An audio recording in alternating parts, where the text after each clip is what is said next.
আমি ওই ব্যক্তিকে জান্নাতের আঙ্গিনায় একটা ঘরের গ্যারান্টি দেই যে ব্যক্তি তর্ক করার সময় নিজে হক এটা জেনেও সে তর্ক থামিয়ে দেয়।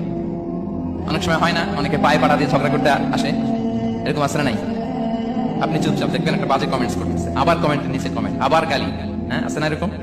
বিষ্ণু বলেন নিজে হক এটা জানার পরেও আর যাতে তর্ক না বাড়ে, যে তর্ক থামিয়ে দেয় জান্নাতের আঙ্গিনায়, তাকে আমি একটা ঘরের গ্যারান্টি দেই।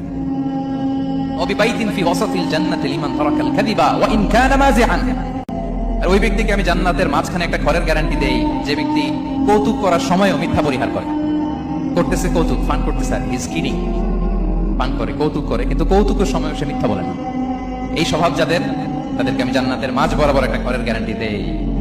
এরপর বিষ্ণু কি বলে দেখেন, তিনি বলেন ওবিবাইতিন ফি আ'লাল জান্নাতি লিমান হাসানা খুলুকাহু।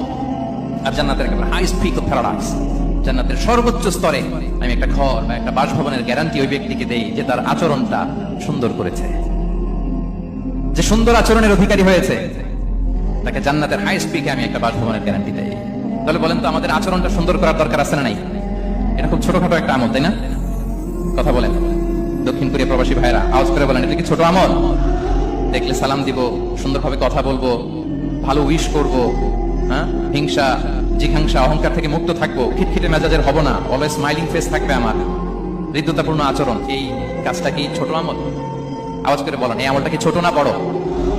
প্রিয় ভাইরা, বিষ্ণু ইসলাম সবার সাথে এরকম মাধুর্যতাপূর্ণ আচরণ করতেন, ছোট থেকে বড়, নারী থেকে পুরুষ, বন্ধু থেকে শত্রু, সবার সাথে সুন্দর আচরণ করতেন। এবং তার এই চমৎকার আচরণে মুগ্ধ হয়ে তার অনেক শত্রু মুহূর্তে তার বন্ধুতে পরিণত হয়েছে।